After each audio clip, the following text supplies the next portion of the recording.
नमस्ते। कभी सोचा है कि क्या होता है जब शहर की चकाचौंध गांव की सीधी सादी जिंदगी से जा टकराती है? आज हम ऐसी ही दो वायरल एनिमेटेड कहानियों को समझने की कोशिश करेंगे जो इसी टकराव को दिखाती हैं, और वो भी शहर की बहू के नजरिए से। तो चलिए भारत के इस दिलचस्प सांस्कृतिक टकराव की परतें खोलते हैं।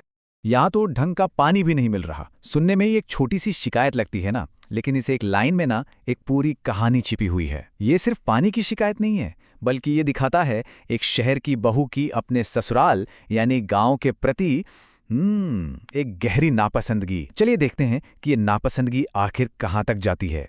इन कहानियों के बिल्कुल सेंटर में है एक कैरेक्टर, शहर की बहू। देखिए, ये शब्द अब सिर्फ एक रिश्ता नहीं रह गया है, ये एक तरह की पहचान बन गया है। एक ऐसा किरदार जो दो दुनियाओं के बीच में कहीं फंसा हुआ है। एक तरफ हैं शहर के बड़े बड़े सपने और दूसरी तरफ हैं गांव की गहरी परंपराएं। और बस यही जो तनाव है ना, यही इन कहानियों की जान है। तो चलिए पहली कहानी पर आते हैं, टकराव। और इसमें हम मिलते हैं मोहिनी से। मोहिनी शहर की चकाचौंध भरी दुनिया से निकलकर अपने पति मोहित के साथ गांव आती है। लेकिन ये कोई प्यारी सी घर वापसी नहीं है, बिल्कुल नहीं। ये तो एक कह सकते हैं एक युद्ध की शुरुआत है, लाइफस्टाइल की एक जंग। और जैसे ही मोहिनी गांव में कदम रखती है, बस शिकायतों का एक तूफान सा आ जाता है। गांव बहुत पिछड़ा और गर्म है। घर का बना ताज़ा जूस, अरे उसमें तो मक्खियां होंगी। और खाना बहुत ज़्यादा ऑयली और भारी है। घर भी छोटा और पुराना, मतलब गांव की हर एक चीज़ में उसे कोई ना कोई कमी दिखती है। ये सिर्फ नखरे नहीं हैं, ये गांव के पूरे रहन सहन को लेकर एक तरह की गहरी नाराज़गी है। लेकिन बात सिर्फ इतनी ही नहीं है। इस गांव आने के पीछे एक छिपा हुआ मकसद है। ये कोई फैमिली रियूनियन नहीं चल रहा है, ये एक सौदा है। असल में मोहिनी और मोहित चाहते हैं कि मोहित की मां चंदा उनके साथ शहर चले, लेकिन मां की तरह नहीं, बल्कि एक तरह से उनके बच्चे की देखभाल करने और घर का काम संभालने के लिए, बिना किसी तनख्वाह के। और फिर मोहिनी अपनी शर्त सामने रखती है, कहती है, पापा यहीं रहकर खेत की देखभाल कर सकते हैं, हमें तो घर के काम और बच्चे के लिए एक भरोसेमंद हाथ चाहिए। सोचिए, मतलब ससुर जी गांव में अकेले रहेंगे और चंदा जी को अपने पति को छोड़कर शहर जाना होगा उनकी सेवा करने। ये कोई भावनात्मक रिश्ता नहीं है, ये तो एक सीधा सीधा सौदा है, जहां चंदा जी की अपनी जिंदगी की जैसे कोई कीमत ही नहीं। लेकिन चंदा जी का जवाब वो हर उम्मीद को तोड़ देता है। उनकी आवाज में ना गांव की मिट्टी की वो ताकत सुनाई देती है।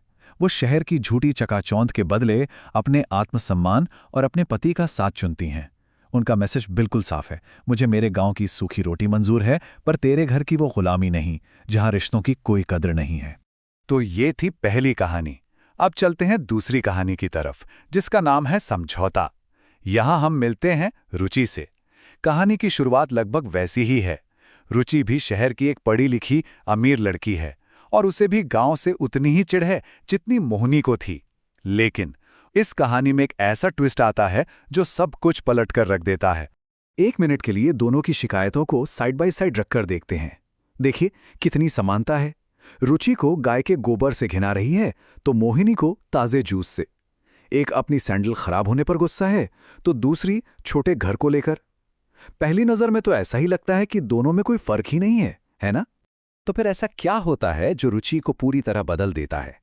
जवाब है एक शब्द, हवेली। जी हां, जब रुचि को यह पता चलता है कि उसके ससुराल वालों के पास एक बहुत बड़ी पुश्तैनी हवेली है जो उसे विरासत में मिल सकती है, बस यहीं से उसका पूरा नजरिया बदल जाता है।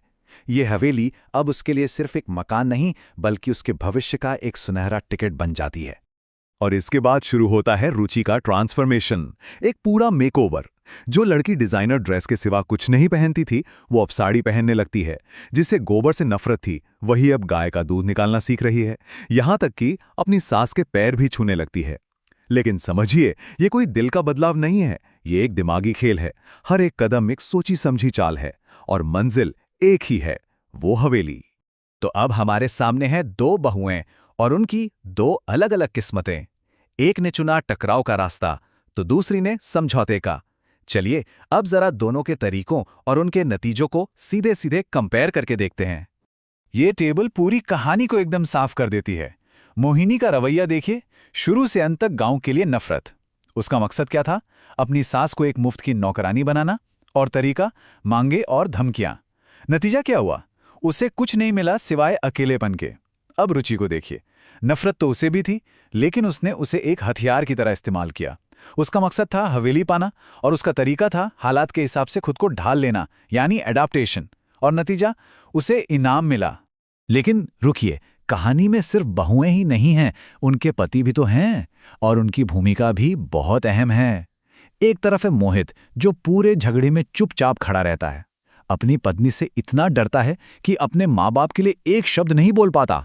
और दूसरी तरफ है शिखर, वो इस पूरी योजना का असली मास्टरमाइंड है। वो अपनी पत्नी के साथ एक टीम की तरह काम करता है, एक स्ट्रैटेजिस्ट की तरह। तो सवाल ये उठता है कि ये कहानियां हमें आखिर बताती क्या हैं? क्या ये सिर्फ कार्टून है? नहीं, ये साधारण कहानियों से कहीं बढ़कर हैं। असल में ये हमारे समाज में चल रहे एक बहुत बड़े सांस्कृतिक बदलाव पर एक तरह का संवाद है। ये कहानियां हमारे समाज की कुछ गहरी चिंताओं को छूती हैं, जैसे कि परिवार और अपने कर्तव्य की परिभाषा आज क्या है? क्या परंपरा ज्यादा जरूरी है या आज की मॉडर्न सुविधाएं? बदलते भारत में महिलाओं की भूमिका क्या है? और सबसे बड़ा सवाल, आत्मसम्मान और एक सोचे समझे समझौते के बीच क्या चुनना चाहिए? ये सिर्फ शहरी और ग्रामीण पहचान का टकराव नहीं है, ये वो सवाल हैं जिनसे आज कई परिवार जूझ रहे हैं। तो इसका मतलब ये नहीं है कि हमें ये तय करना है कि कौन सी बहू सही है और कौन गलत, मोहिनी या रुचि। शायद इसका कोई सीधा जवाब नहीं है। असल मुद्दा यह है कि उनकी कहानियां हमें ये बताती हैं कि आज के तेजी से बदलते समाज में परिवारों पर कितना दबाव है और उनके पास किस तरह के मुश्किल विकल्प होते हैं। ये कहानियां एक आईने की तरह हैं, जो हमें दिखाती हैं कि जब परंपरा और मॉडर्निटी का टकराव होता है तो लोग कैसे कैसे फैसले लेने पर मजबूर हो जाते हैं। तो आखिर में हम आपको इसी एक सवाल के साथ छोड़कर जाते हैं। जब परंपरा का टकराव आधुनिकता से होता है तो समझौते की असली कीमत क्या होती है? क्या आत्मसम्मान ज्यादा जरूरी है या एक प्रैक्टिकल समझौता? और जब हम कोई समझौता करते हैं तो उसकी असली कीमत कौन चुकाता है? सोचने वाली बात है ना?